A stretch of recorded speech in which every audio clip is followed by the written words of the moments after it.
All right, everybody, welcome back to another episode of the Actionable Alignment Podcast. It's your girl. I'm in my luteal phase, and you guys know sometimes I want to fight, but we're not going to fight today. We are going to hopefully love and share some beautiful information. We are with our lifestyle architecture. Okay, last week we finished and we put a nice round bow on habits. But today I interrupt this as I've had this conversation twice this week. And so I hope these beautiful girls listen to the episode. But I've had this conversation twice where I'm speaking to a beautiful new coach, or I'm speaking to a coach who is starting over again, having to rebuild their client base, wanting to start online, all that sort of a thing, and feeling very concerned and the decision paralysis. There's so much to do. Everyone's doing like X, Y, Z. You got to get the right hook. You got to get the right engagement. You got to get the right amount of followers. You got to put the next micro magnet out, all this sort of a thing. And there's so much worrying about doing the right thing that we end up not acting at all. And I've been there. In fact, I've been there so many times that about 4 years ago now, I made a workshop about it. And that was how, story time, I started working with Women's Fitness Academy, who they're a Cert 3 and 4 certifier, educator. And I started working with them. And my first workshop that I did was how to make a great first impression as a personal trainer and nail your first 12 months as a coach. The conversation that I have with any coach who is around the 6-month mark of just starting their business, and they're like, holy crap, I don't think I can do it. And I remind them what my Cert 4 coach said to me now more than 10 years ago. I'm not a dinosaur, and I love that for me, but more than 10 years ago, my Cert 4 coach said to me, did you know that 90% of PTs quit within the first 6 months of coaching? Why? Because it is really hard. It's like starting almost any business. It's amazing if you strike gold and you end up almost immediately making like $2 or $3 grand a week in your first few weeks as a coach and maintaining that, retaining those clients. That is absolutely wonderful. But to lay the groundwork of understanding relationship building and communication with clients, for you to be that coach who can just send out ebook after ebook or send out program and not need to jump on calls with clients, not need to jump on and make looms for clients, but simply just write their program and text them on WhatsApp. The coaches that do that have usually been coaching for quite a few years. A, they've gotten exceptional results. B, and their client base goes to them because they know who they are already.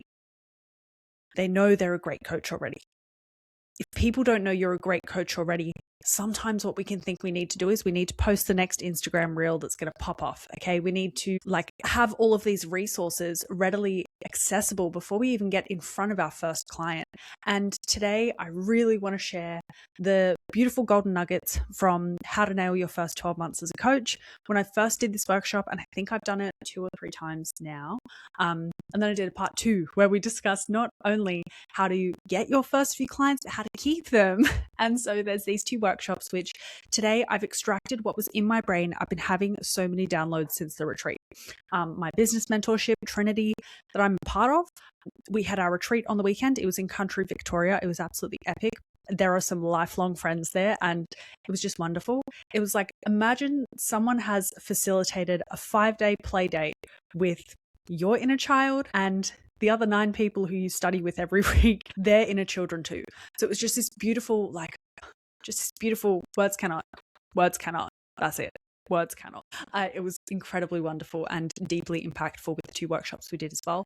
But coming back, I've just had so many downloads of the ways that I want to help people, the ways that I want to create and build upon our community. And I'm here for it. I'm here for the downloads. I always do get a few like luteal phase downloads when I think that I should be starting to wind down. There's a second wind. And so we're leaning into it. But one of the downloads that I needed to break up our little, I know we're talking about lifestyle architecture at the moment. This episode is probably more so for the coaches or for those who think they might have a future career in the fitness industry. And I'm going to tell you today, similar to how to nail your first 12 months as a coach, but I'm going to tell you how to get your first 5 online clients and hopefully actually keep them. Now, getting down to business today, the first thing that I want to do is share a little bit of my story. And so hopefully this sheds some light. I know I've shared with you guys that in the winter, we would shut the windows and we would put little candles at the windows to stop the cool air coming in as much. In the summer, we would wet towels. We would hang wet towels over here to have a cool breeze come in. Okay, my mum and we walked up to the bank several occasions, paying our rent for the week, which was usually already late by a day or two, in cash. And at the end of that sum, we were finishing that sum off in silver coins. So I did not come from a well of opportunities if I had chosen to not see it that way. However, where I'm going to take you back to is in school. And in school, my story begins where my parents couldn't put me through extracurricular sport activities. I never did nippers, okay? I did 1 6-month round of dancing. And then there was one time my dad had put us in a few terms of School of Rock, which was it was like your kids get together and you make a band basically, and then you play at the end of the term at this pub, and you all take turns playing your songs that you wrote in the weeks where you were at School of Rock. So I was on the electric guitar and the vocals. Slay. I'm not a slay girl, but now I've been saying slay at the retreat and it's sticking with me at the moment. But hopefully saying like when I can't think of the next words that I want to use, hopefully I nipped that in the bud as this week's gone on and my sleep architecture has returned. So everyone had their little groups outside of school. People had nippers on the weekend. They had the bronze medallion, okay? They had tag, netball, dancing, all that sort of a thing. And these things brought people together. I played a little bit of netball and basketball on school sport days, although it was never quite the same because we were obliged to pick a sport and we were obliged to play. So a lot of the people were just not really competitive enough to care. And I understand that. Once I hit year 9, though, that was where we got to choose going to a local gym for school sport on a Wednesday. And despite having less of a team aspect in that local gym, that's where I felt more comfortable. So come to year 11 and through school, I applied through my Cert 3 in fitness at TAFE. And so it's really funny. The way that I built up towards year 12, I'd done so many units through TAFE that were added on to my HSC that by the time I got to the exams, I had 3 exams I was meant to go to, and the rest of my units were already completed through my certificates through school. I had certificate in hair and beauty. I had a certificate 3 in fitness, had a certificate 2 in community service, wasn't in jail. Remember, I was in that class for the naughty kids. But basically, I decided in year 11, I could apply for Cert 3 fitness at TAFE as 2 of my units. So I did. We got in school about halfway through the course, but there was, in terms of our TAFE teacher showing us sort of how to take our blood pressure, and we go in the little gym there, and that was heaps of fun. That was awesome. Funding was getting cut from TAFE, I think, quite aggressively in those years, and it was notable. And so we didn't end up completing that course in school. However, got to use the 2 units towards my HSC, which was great. But looking back on it, I probably wasn't paying too much attention then anyways. But once I got to year 12, I applied for my Cert 3 and 4 through the gym that I then worked at for the next sort of 7 years. But I have to tell you how I got to working at the gym. Now, my favorite cafe, I'm sure I've name dropped it on here a few times, local sort of in my area, right through my high school years, I worked at this local cafe. I started working there when I was about 13 so that I had enough funds for the week ahead. And I would serve these 2 friends who they would come in and sit there and have breakfast, and we would talk about fitness the whole time. And I was young, okay? When I was about 15, this was where one of them suggested, he said he knows who the owner is of the gym around the corner. I'd never been to that gym. I didn't even know there was a gym around the corner at that stage, but let's pretend I knew the gym was there. Okay. Basically, they suggested that I should get a job on reception if I wanted one there.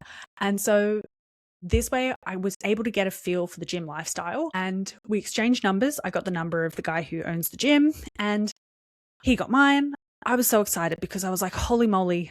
I honestly thought until I was about 15 or 16, I thought all I would ever want to do is work at the cafe to make enough money to go out and drink on the weekends and pay my bills. So being able to then have this new lifestyle open to me, this gym lifestyle where everyone's teeth were extremely white, everyone was extremely tanned. Now I know where we get that from, but everyone just looked wonderful, looked so healthy, and like so just, they're coming into the cafe on their laptops at like 9 or 10 a.m. So there was a new gym lifestyle that I was starting to see becoming apparent to me. And so when I exchanged numbers with the guy who owns this gym, I called him every day for a week once I gave him my resume. I gave him my resume on the Sunday. And on the Monday, I'm like, hey, did you have a chance to read it yet? Tuesday, hey, just checking in again. Did you get a chance to read it yet? Wednesday, hey, I just wanted to check in when you wanted me to come in to do my first shift. And then again, hey, I know you said that like you'll get back to me over the next few days, but I just wanted to let you know, hello, I exist. And I called him every day until he said yes, which is persistence. And from there on, I started working evenings at reception and spending all of my wages now on Lululemon and shoes that I couldn't afford, but life was good. I then, after moving out, and no, this was right before moving out, after getting to know the other staff members there at the gym, it became known to me that one of them was a Cert 3 and 4 lecturer, and he told me if I wanted to do my Cert 3 and 4, do it properly, I could get a family and friends discount. And so from there, I was still in school and I got on the bus 3 days a week to go there and get qualified. It was in the afternoons. And I started my Cert 3 again from scratch through them and completed both my Cert 3 and 4. So towards the end of Cert 4 study, something crazy happened. I was working at the gym on reception, finished up working at my local cafe. So I was just on the gym at reception now. I was just about to finish my PT course and be able to start officially PTing. And it was December 22nd and I was fired due to something I'd said about a member in the gym on a Sunday night at a bar, a local bar that I was at with a girlfriend. And they told me I was too drunk to remember that I had said something about a staff member to another staff member at this bar. And so bring it back in. You guys know a lot of my story, or for new people listening now, you've had a little bit of a glimpse of it. But I was 17, I was studying and I was paying house rent and buying the groceries because my mum had broken her arm and wasn't working. And what they'd said I'd told a member about the gym was actually something I had told one of the girls I was working with that day on reception. So that was a bit of a shit fight because someone who I had trusted, I confided in when I wasn't happy with the way the culture was moving. And it didn't feel right. I mean, it didn't feel right needing to go on a diet when I was 17 to like we were all doing a group staff diet, that sort of a thing. Yeah, there was so many things that I started to just feel really not aligned with. And I'd confided in a girlfriend and she had told the owner of the gym. I think it was the owner of the gym or she told the owner's friend. Anyways, basically, little bit of blindsiding and I end up losing my job right before Christmas and don't have the funds to be losing a job right now. But it was the best thing that happened to me. And with that sort of a thing, I didn't know yet that it was the best thing. I was so mad and I was so frustrated and I've forgiven her now and we're friends and like you only know what you know and you make decisions based off of wherever we make decisions. There's so many nuances to it. At the end of the day, it happened and it actually enabled me to work out one of the coolest gyms in Sydney for my first official year as a coach. And so late Jan 2017, and I'm looking for gym looking jobs. I've almost finished the rest of my Cert 4 sort of a coursework online. And one thing that I saw was this gym in the city called Fitness Playground. And they are absolutely amazing. They're called One Playground now. This then enabled me, when I applied for them, I was so lucky because the guy literally said, he goes, you know, we get quite a few resumes through here. And we looked at yours and thought, there's no way that's her real name. You sound like a rock star. And I was like, me, 17, biggest ego a 17-year-old could have. I'm like, that's right.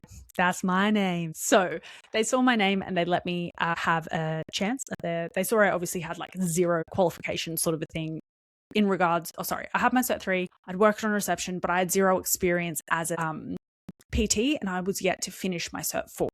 So I was almost finished it. So anyways, they take me in, which is absolutely amazing. And they have an awesome structure where when you're starting out as PT, you pay a percentage. At least this was it that many years ago. So you pay a percentage to the gym of the session. And then based on how many sessions you run through, you give the gym a percentage, that sort of a thing. And that's your rent for the week. So you're not paying like a subcontractor. You're not paying like $300 or $400 a week and then running your business. You're paying a percentage. That way, if you had no clients that week or no paid sessions that week, you didn't pay any rent. It wasn't the worst thing in the world. I started working at the cafe again because girls had bills. And so with this sort of a thing, it was really, really cool that at least once a fortnight, someone of higher education, so think of a chiro, a physio, a masseuse, someone of an allied health professional sort of a realm, or someone really into bodybuilding, someone really into nutrition, they would run us through about a 2-hour workshop in their specialized field. And these were called developments and we had to go to them.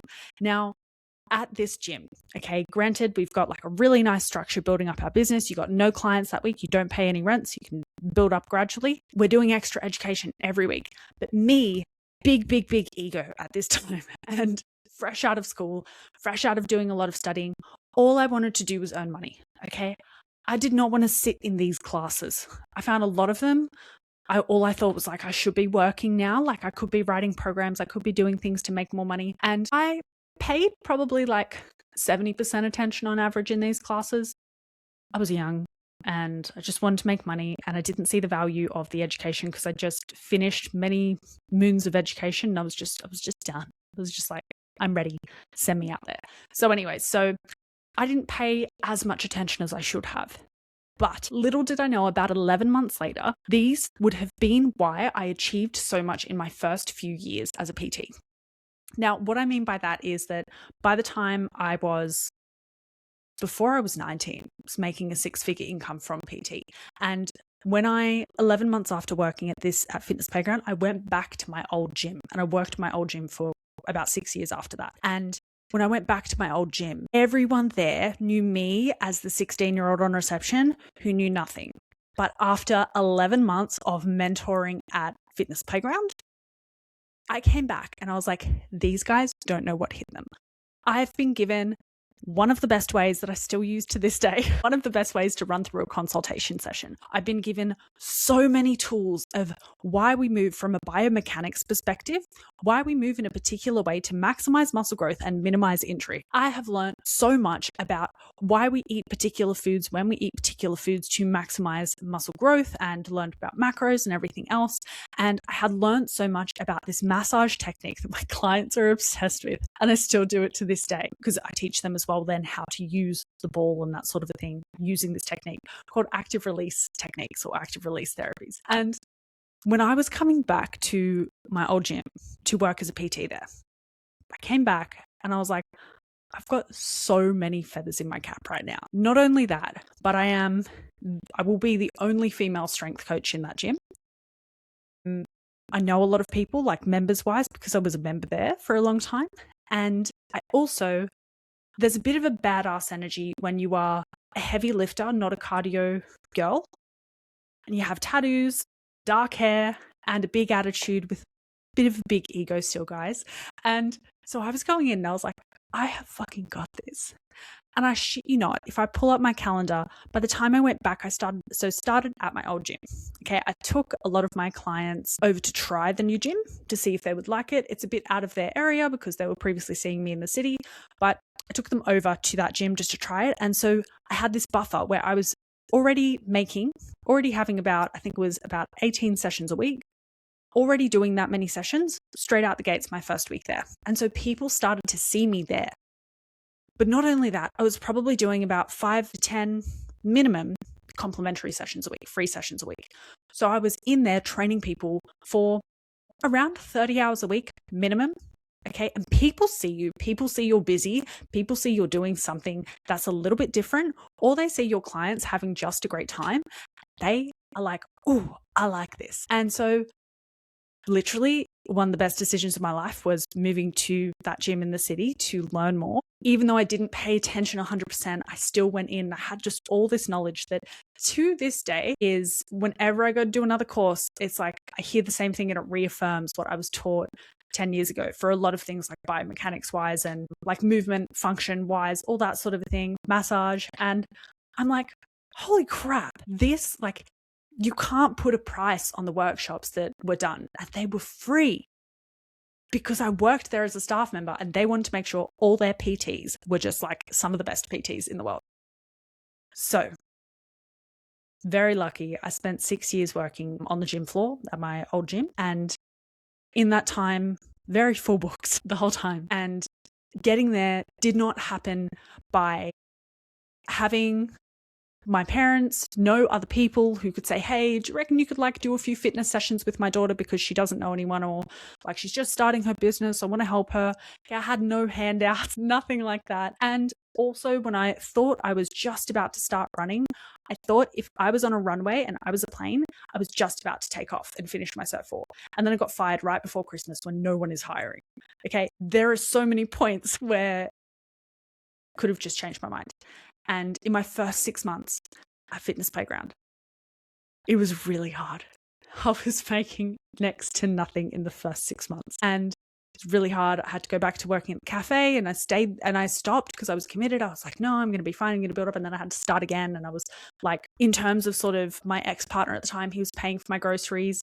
Like it was tuna, rice, frozen peas and corn most of the time. No eggs in the morning, couldn't afford eggs. It was like oats. It was a real like maybe spending $100 on groceries a week, if that. Crazy. No car. Wow. It was wild. And to have given up at that 6-month mark, I remember being there. And I remember saying, this is so hard. Maybe it's just not for me. And then I remembered his name was Andrew or Anthony. I have no idea what my mentor's name was. So I'm so sorry, I can't remember. But I remember him saying 90% of PTs do not last after 6 months. They give up after 6 months. And I was like, I've never been 90% of anything. I've never been the norm. There's no fucking way I'm being the norm now. And so I pushed through, and thankfully pushing through, once I got to that 9-month and 12-month mark, I was like, holy crap, like I'm doing now 20 paid sessions a week. That's awesome. Okay. And it probably took that 9 or 12 months before I was hitting between 9 to 11 months. That was around where I was hitting just under 30 sessions a week. And that was where it was like, holy crap, if I'd given up in that first 6 months where I did know nothing, you do have to do a lot of free sessions because people don't know who you are. When it comes to building your business, building your relationships, and building up your client base, people do need to work out who you are, but not who you are through your Instagram. They want to see how you help people. So I'm going to bring it back now, and I'm going to give y'all some wisdom, okay, on how to get your first 5 online clients, because now I've explained a little bit of my story on how I built up my business, which was face-to-face for many years. But I want to tell you that the online coaching industry is completely overcomplicated what it's like to get clients. Okay.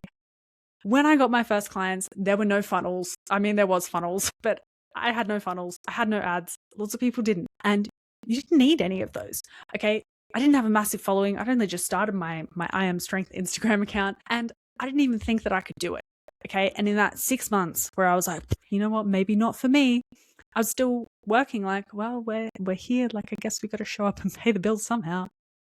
Your first 5 clients are not going to be built through strategy alone, okay?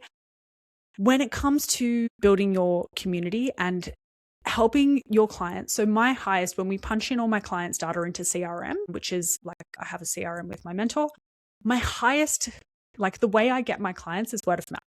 People telling people how happy they are. And I do my best to keep everyone happy, okay? If you're on my client list, then like, you know, I'm texting you a lot. But when it comes to creating client consistency, okay, you need to build something that people feel safe enough to invest in and empowered enough to invest in, okay? Lots of coaches are trying to cosplay success, and they are on their Instagrams like, look at me at the beach, look at me.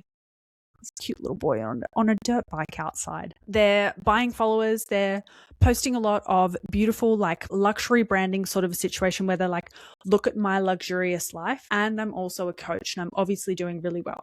Meanwhile, these coaches are giving a lot of attention to influencing. Nothing wrong with that. That's fine. Live your life. Giving a lot of attention to looking great, but their clients are not getting good results. So their clients are not feeling supported. And as a coach, they don't have the required skill set to even help that client with menopause, but they're still putting them in a 1,600 calorie diet, doing cardio and training, telling them you'll lose weight. You're obviously just not being disciplined enough. Like, hormonally, women are wonderful, chaotic gardens, and I'm here for it. But there is a required skill set that when you are bringing all of your attention to how you look instead of how well your clients are doing, it is going to take away from how quickly you can build your business. And so what I mean by this is that if you instead give the same attention you're giving to like what to post on Instagram, how to share your story, how to build your landing page, that sort of a thing, if you put that energy into making sure your first few clients that you have get the best service and results possible, then you get a testimonial, bang, there's your advertising, okay?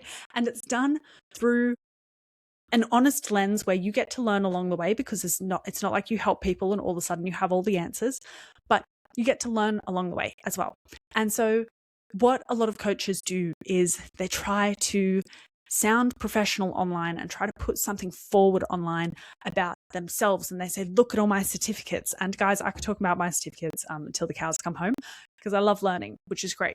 But ultimately, whenever like I'm showing or like whenever I've felt the need to explain the amount of like certifications that I have and why like my business, I know what I'm doing, rah, rah, rah.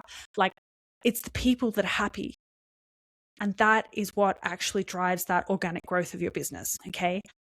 If you get in your first 4 weeks of online coaching, you get 10 clients, that's awesome. Okay. But if you get those clients because you've just had a really brilliant funnel at the start and really brilliant ads at the start, you have no idea how to look at those clients because you're an expert in ads and funnels and not in client results, do they stay?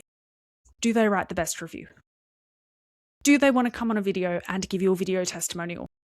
Video testimonial. Took them 3 days to get back to my text. Testimonial. My gym program, I didn't have half the equipment, so they just told me to sub it out for what sort of looked the same. Like, focus your attention on your beautiful clients because that is what will enable you to just chef's kiss, create a business where retention is high. So you keep clients for a long time. You're not just getting a bum on a seat only to have the bum whack off the seat within the next sort of 3 weeks. So when it comes to finding your first few clients, they're not looking at your page looking for perfection. They're looking to see if you can actually help them. Okay. They're not looking to see how great your Canva graphics are. They're looking to see if you answer your DMs. They're looking to see if you care about what they have to say. They're looking to see that you can educate them and they're looking to see that you give a shit about your craft. Now, coming into our next point, which again highlights the fact that is it the funnel or is it the ads or is it the great Canva graphic that you need? Or is it the fact that your top 5 clients, your first 5 clients that you get, they are going to 9 times out of 10 come from proximity. I'm talking, you've got warm leads already. Okay. You've got 20 at least warm leads already because you've got followers who already follow you and love you for who you are and your content. You've got friends and family.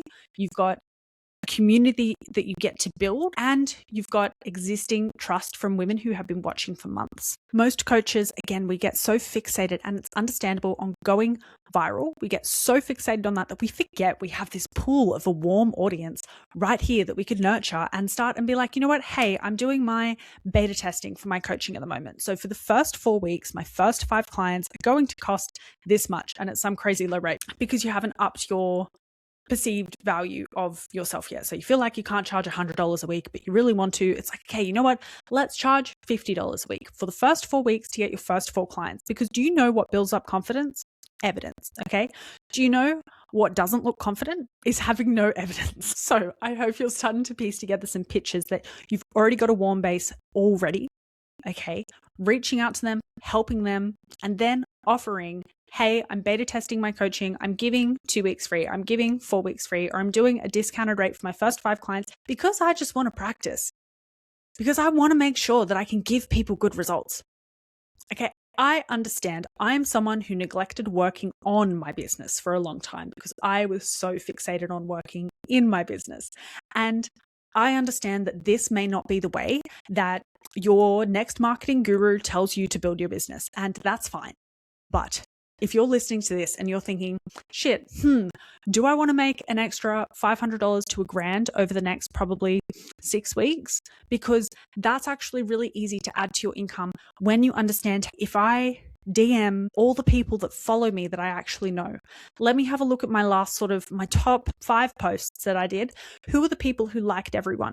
Because they're interested in what I have to say. And if I'm not feeling confident at giving someone $100 a week coaching, okay, what if I say, hey, I'm actually just wanting to test out and practice. Would you like to be my client for this discounted rate? Or would you like to be my client for free for 2 weeks so that I can practice and get some check-ins going? Okay. One of the best things, one of my coaches, so I coach a lot of coaches, and let me reframe that. I have a lot of coaches on my team. And so with the women in our community who are coaches, the ones who just start out, they typically have a bestie or 2 besties who they've been coaching for free for quite a while. And so there's sort of a thing where you start to say, hey, I'm actually going to test this system on you. Okay. I'm wondering if we do a weekly check-in, you let me work on refining my craft for the next 3 or 4 weeks because you're already my bestie. I'm already training with you for free. Okay. I'm already giving you nutrition advice. I may as well put it into a system where when I go online and I have this faux client who I do a check-in form for each week, I have this faux client who I record a Loom for, who we have our 20-minute call each week, and you fill in your data and I get to practice assessing that data so that you can get the best results. Does that not sound so much easier than trying to use the correct hook in your lead pages to get someone's email who's a cold lead or like an at best warm lead, when you already have warm to hot leads that just need like 30 seconds in the microwave with you, my girl? Okay. So when it comes to the people who are going to build your business, my first online client, she's a vegan. And I say that, and I hope she's listening. I hope she's so well. She coached with me for a really long time. And she had my lowest rate for a really long time because every 5 clients, one of my first business mentors, they said, every 5 clients, up your rate. And I like that. So I would only up it by $5 or $10. But she was on such a low rate, and I gave everything I could to make sure her experience was the best. And I found that she had feedback more often than my clients who were paying more, but that feedback would frustrate me. And it would frustrate me because I'm like, well, my clients who are paying $125 a week and you're only paying like $75, they don't complain about this. But instead, I thought about it this way, and I was so grateful to have her. She was my first online client. So she's getting the beta of everything. And as I'm updating things, as I'm upgrading things, I'm continuing to add value to the service, but she's also started from where I was still learning a lot too. So when she had feedback, it enabled me to make the system better for everyone. So sometimes you'll have those clients who your ego will want to say, hey, you're not even like, you're one of my first clients, like whatever the sort of a thing. My ego would say, hey, like you're paying $50 less than everyone else, like me. And it's like, what she enabled me was she trusted me. First of all, I don't think she knew she was my first client either, which is another sort of thing. We don't have to tell people, like you can say, let me check with the rest of the team. And the team is like one person. My first client who trusted me. And for that, I am forever grateful because she allowed me to begin building my online coaching business. A. B, she filled out the feedback forms and like they were really nice testimonials. And C, she called out my blind spots, which enabled me to be a better coach. So the clients that you're like, they ask for so much or whatever else, it's like, actually, is it that much, or is it an opportunity for you to step into this next best version of yourself? My first few clients, she was watching me online for a while. She didn't just stumble across me. She liked my style. She liked that I focus on strength training.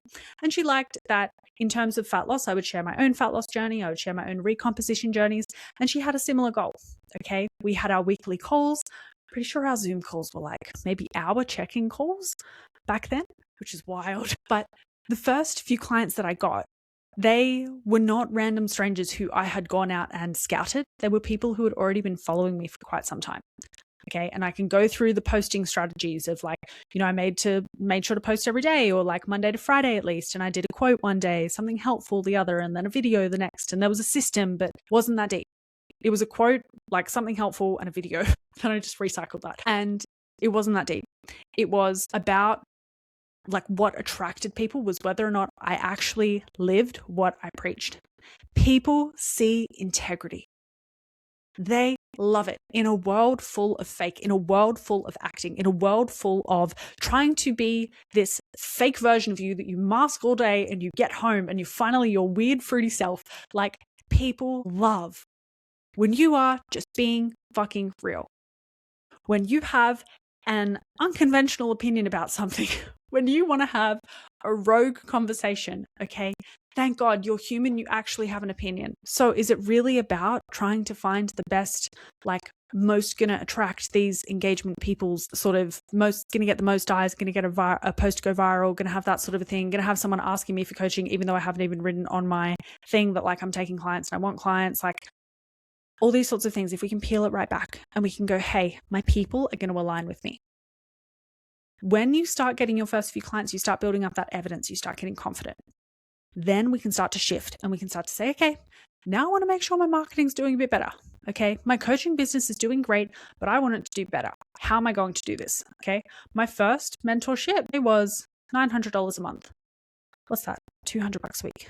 My next mentorship was $1,000 a month. A little bit more expensive, a little bit more of an investment. And my current mentorship is a little bit more than double that per month. And it's to invest in making yourself better. There is in your business a point where you get to decide. The business itself is amazing. I want to make this something better. I want to reach more people. Okay.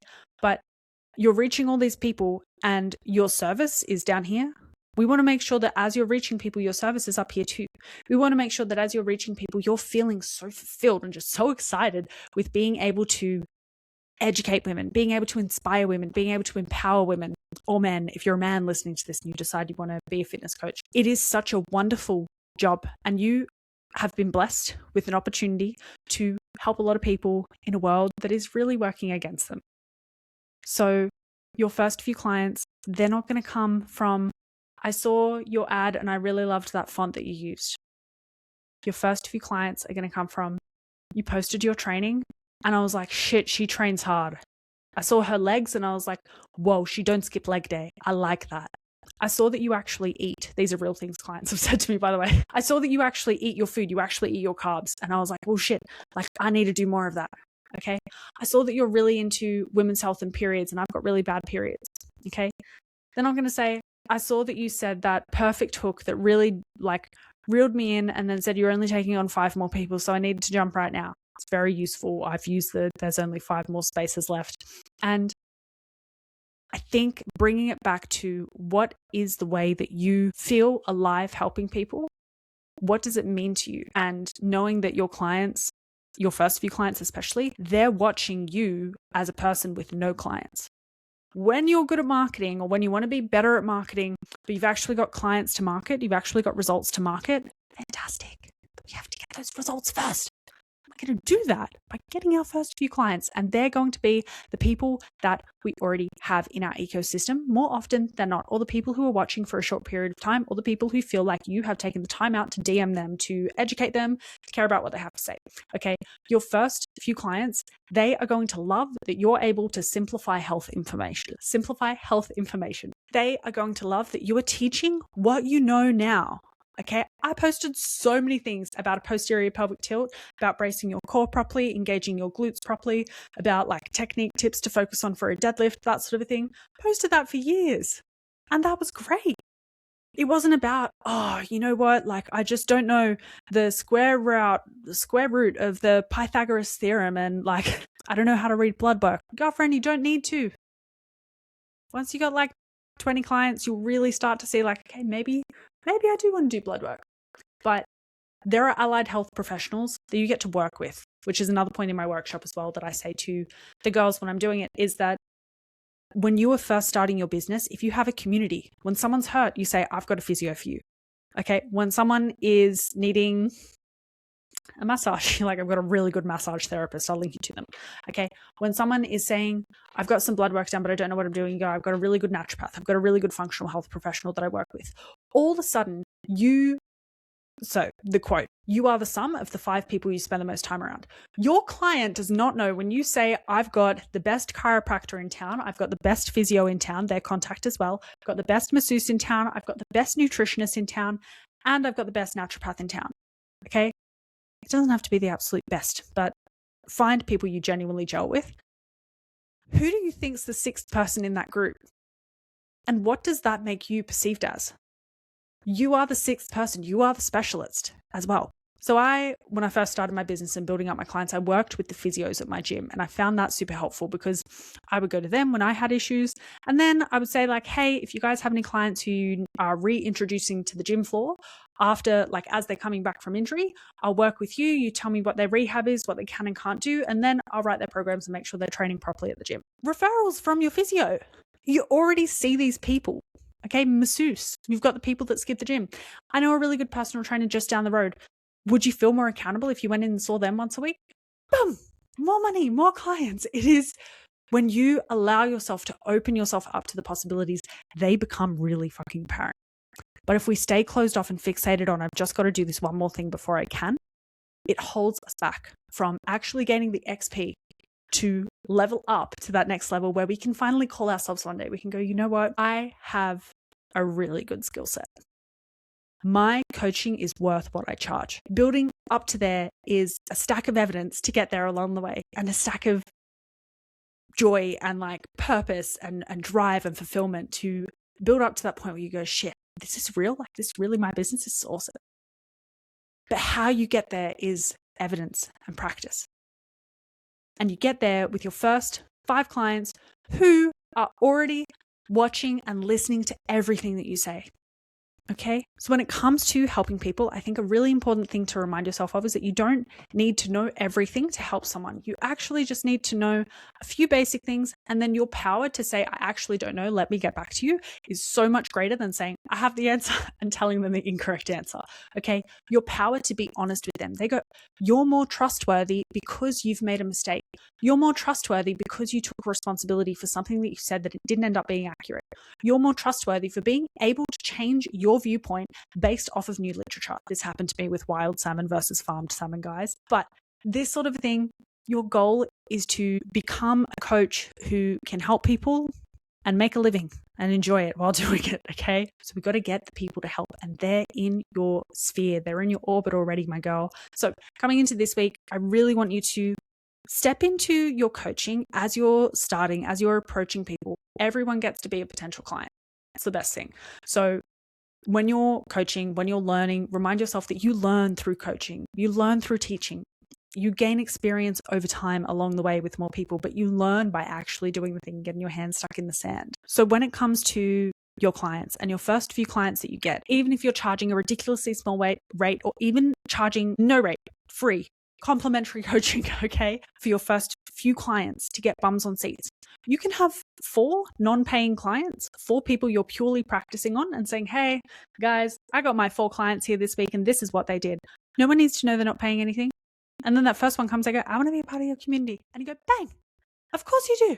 Then you get your first paying client and you're like, holy crap, this is awesome. Okay, remember that you have your first few clients. This is where you want to over-deliver for them. This is where you want to undercharge and over-deliver. Okay, you want to say, hey, I'm checking in with you on a random Wednesday because I just want to make sure that you're sticking to what you said you'd stick to in your check-in over the weekend. Okay, you send them a video saying, hey, I was just thinking of you and this exercise in this position is going to feel really nice for your hip, or it should. That's really cool. The more you can over-deliver and undercharge, the more you start to go, when you do increase your rate, hey, I deserve much more than this. You're lucky it's only going up $10 or $20, okay? Also, every 5 clients. So your first 5, that's what we're focusing on today. But after that, client number 6, you can go, okay, I'm going to charge $10 more. Let your brain warm up. Let your nervous system warm up to your perceived value of yourself. It doesn't have to be, I'm charging $200 a week because I have these qualifications. It's, I'm charging $200 a week because what I deliver value-wise is so much more than that. Okay? If you're charging $30 a week, $40 a week for online coaching for your first few clients because you don't want to charge a super high rate, that sort of a thing, great. Okay? Over-deliver. If you're charging $30, give them $300 worth of value. How do you do that? Do they have a good program? Do they have a good little nutrition system? Not necessarily a meal plan. If that's not where you're at the moment, then it can be something as simple as, hey, this is where I focus on macros. This is your carbs, proteins, and fats. I just want to educate you so when you're tracking your food or making a little food diary, you can prioritize your protein a little bit more. That sort of a thing. Okay? Those first few clients should become your walking testimonials or walking advertisements. Okay? As you're working with them, they also get to be the guinea pigs. You're no longer the only guinea pig, because when you're the only guinea pig, what ends up happening is your emotions override your data-driven decisions. And you're like, I know my weight didn't move this week, which makes perfect sense. I'm on my period. I didn't drink enough water. I had a bit more salt this week. I haven't been pooping properly. But because my weight didn't go down this week, I'm going to drop my calories lower. Because we have this sick desire to be as small as possible that we want to break through. So with this sort of a thing, your first few clients, they get to be guinea pigs who you get to then work with and say, hey, we're focusing on fat loss. I'm going to show you this is our fat loss plan. It doesn't have to actually be that hectic. That's okay. But how does this sound to you? Does this all seem achievable? Does this seem doable? And the client gets really burnt out because you've given them heaps of cardio. And it's like, okay, usually this amount of cardio, like in my calculator, because I put it in ChatGPT, this amount of cardio should have been fine for you. Don't say you went on ChatGPT, but with this amount of cardio for this client, maybe it's not fine. And then maybe they respond better with less cardio. A really cool thing is that you are in a beautiful stage where with the age of the internet, you have the answer to something at your fingertips. You have an explanation of how something works at your fingertips. That's absolutely wonderful. So when you can articulate to a client, hey, I'm going to do some research on that and get back to you. Game changer. It doesn't take much, but it's your beautiful service that you get to provide. So when it comes to community and when it comes to building your first few clients, I like to really nurture the fact that you are an I am strength girly.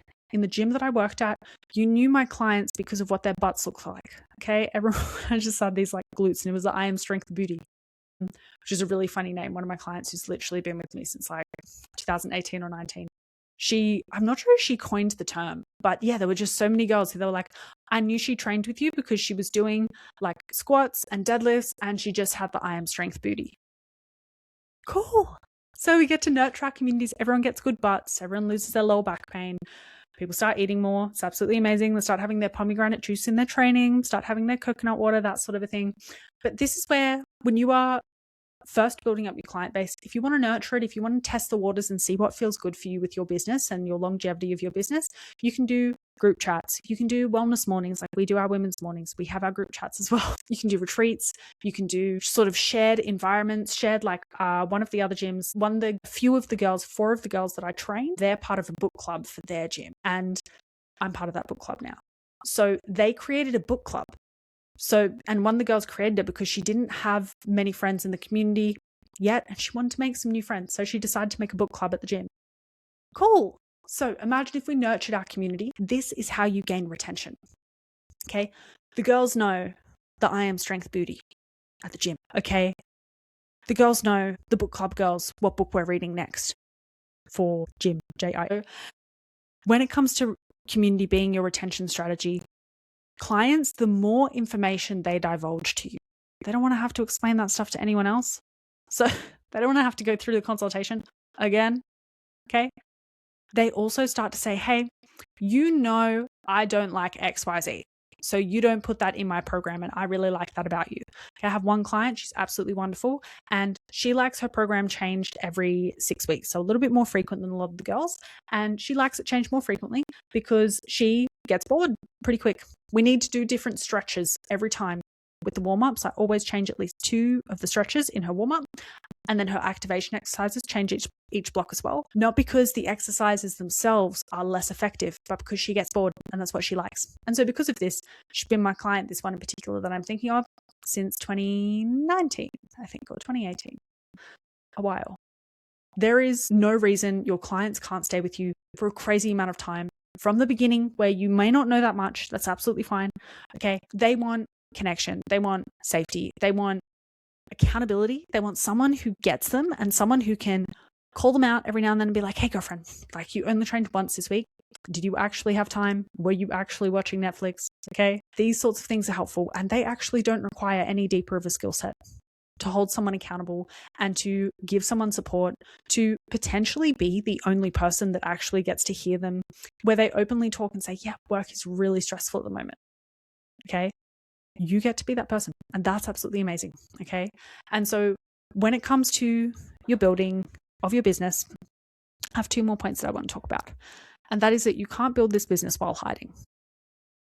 Posting is amazing, but when we let fear of judgment or waiting until we're confident or putting our face on our posts or talking on our stories or posting something that's a little bit sort of left of center, posting something that's a little bit cringe, when we keep ourselves in that fear state, people online will never know who we are.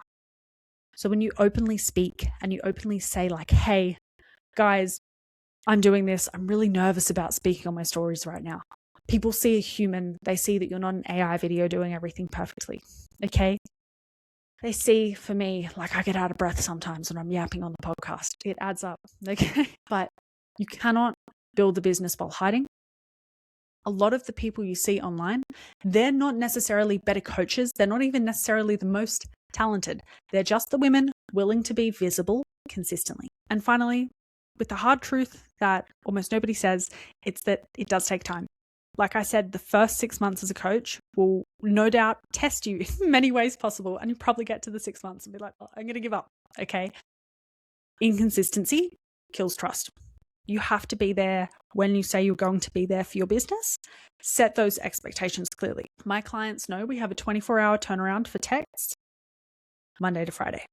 If it's the weekend, maybe not. They know and they get in advance. So when I was at the retreat, I said allow 48 hours for your texts. And so they knew Thursday through to the Monday that, hey, Zoe might not get back to me as quick as she usually does. Some people say, how do you get back to people every single day? And so I want to tell you that it's not rocket science. It's also not that overwhelming when you break it down. WhatsApp has this awesome function where you can hit unread and it shows you all the unread messages. I then scroll down to the bottom and I see which ones say yesterday, so they're due now. And then I start from the bottom. I make sure those are emptied first. Then I go to empty everything else. Okay. It's a little sort of message clear out that there were times when I was building up my online business where I said, okay, 6:30 a.m. to 7 a.m. That's when I get back to messages, and 4:30 p.m. to 5 p.m. is when I get back to text messages. The rest of the day, I'm building my business. Intentions with your time and intentions with your calendar, which we discussed quite in depth last week, that will help a lot with piecing everything together so you can be consistent with your clients, because that is awesome. Think about a relationship where your partner is inconsistent. We don't call that, that's usually called a situationship, okay? Because the inconsistency, you're like, where do I stand? Imagine if your clients knew they were respected as an athlete because when you said you'd get back to them on Monday, you did. Really nice. You can still have a life. Stuff can still get in the way and you can still come back the next day, take responsibility, say, hey, I know I said I'd get back to you on Monday. It ended up being way busier than I thought. How'd you go?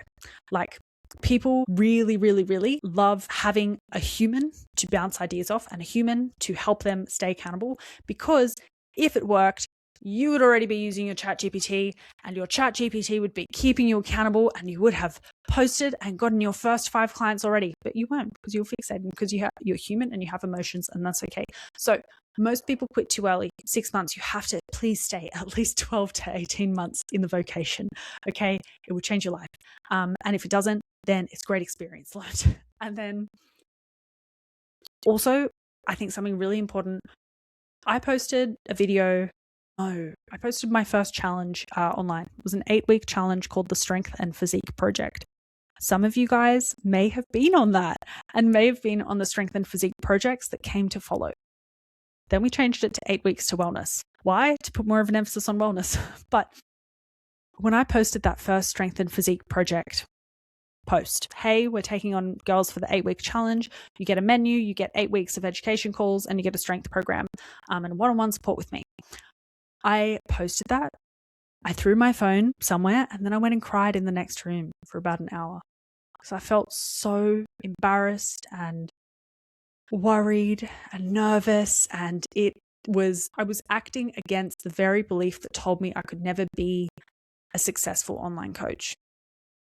I was acting totally against that belief that said, stay on the safe side, don't put yourself out there. It's easier to keep doing face-to-face, keep doing what you're doing. Like, if it ain't broke, don't fix it, that sort of a thing. And I went out on a limb and I was like, you know what? I'm going to post it. And I posted it and I was so anxious. And then when I checked in, there were 2 girls who were interested. And I was like, oh my God, thank God. And I think we ended up having maybe like 7 girls or something like that sign up. But through that allowed me to expand and continue and educate as a coach and share that this is more, my coaching is more than just your training and nutrition plan. It's so much more than that, because I'm an absolute nerd. It is my tism to dive so heavily into this research to provide you guys with the best recommendations and accountability and advice and understanding that I can possibly give you. And sometimes I go on tangents about which fish oil is the best one to buy. So Dave, sorry about that tangent. And I freak out because I'm like, no, but what if it's oxidized and then you got to get this one, but they don't have this one in store. So you got to order this online. Do you have this chemist anywhere near your office? And that happens to me all the time. I look and I'm like, if it's not part of the Clean 15, it's got to be organic. Or are you washing it? What do you mean you didn't wash it before you put it into a soup? Like, there's so many moments where and the depth of research that I do and studying that I do because I love it and I love helping my clients in such a deep way. Sometimes being so deeply invested into what we're learning, I can sometimes accidentally let that fall out. So it's very important that as you're building your business, you stay emotionally regulated too. And whether that is somatic practices like jumping around, doing little taps, that sort of a thing, breath work, hanging out with a friend, that sort of a thing, breaking up the day, amazing. Because on this journey, you're going to doubt yourself constantly. And then you get to a point where you'll know a lot of stuff and you'll be a bit better at marketing and you'll have full books and you'll be still working on things and you'll still doubt yourself constantly. Maybe I can't do this. Maybe I shouldn't do this. Maybe.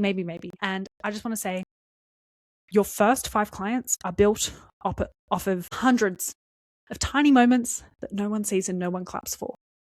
So this is where you need to clap for yourself to enable that, that compounding effect to increase. So to wrap up, if I had to delete my 10 years of Instagram footage on my I Am Strength account, which is now my normal account, Zoe Jett Black Lee, and then we made I Am Strength a separate one. If I was restarting to get my first 5 clients, there are a few simple things that I wouldn't majorly complicate, okay? I would post something small, something helpful daily. It doesn't have to be the most educational thing, but something helpful daily, okay? I'm making sure I'm getting my 3 liters of water in, and I do that by having a Stanley like this that is about 1.1 liters. So I make sure I get 2 of these down, and then I know between my coffees and my teas, I'm going to get that 3rd liter. Or I put a little bit of salt in my water when I'm training because it's quite easy. We can deplete our minerals. We're obviously getting a bit dehydrated when we're training. So by adding a little bit of salt in my water, it actually helps me to push a little bit harder in my sessions and I don't feel as gassed after. Or I have low blood pressure, which I do. So when I add a little bit of salt to my water, it actually makes me feel really good. There's a reason why you girlies, when you get your migraines, you have a salt wafer, okay? We need salt. It's one of our main electrolytes. Small, helpful things. To get to the gym today, I put my shoes at the front door and my activewear on the dining table ready to go. Okay, people see what you embody. When you're getting your first few clients, yes, post that you have availability. Reach out to the people that are already liking everything. All you got to do is put one sticker up on your story that says, tap this if you need help, even if one person taps it. Okay, you've got 2 to 3 friends who could say, hey, I'm going to do a bit of practicing with my coaching. I'm wondering, would you like to be a client? I don't want to charge you anything. Do you know how many people would jump at that right now? Yeah, I tried ChatGPT, but I wasn't consistent. I tried Duolingo, but I wasn't consistent. Okay, guys, with my German coach, I have a German coach, okay, a Deutschlehrerin. With my singing coach, guys, I'm starting singing again. I'm so excited. I have a physical person on the other side. Okay. With my mentoring, I have a physical person on the other side. If you are waiting for your own emotions to allow you to do things, your body will seek safety almost every time. So if you don't have anyone specifically working one-on-one with you, I'm not going to tell you I have only 5 spots left because I don't. But we are doing a little transformation community that I will speak more of over the coming weeks, I think. But in regards to if there is no one, then I hope that you have a few podcasts like this one, hopefully, that help you get off your butt and, like the expression, pull your finger out. Not because it makes it any less scary.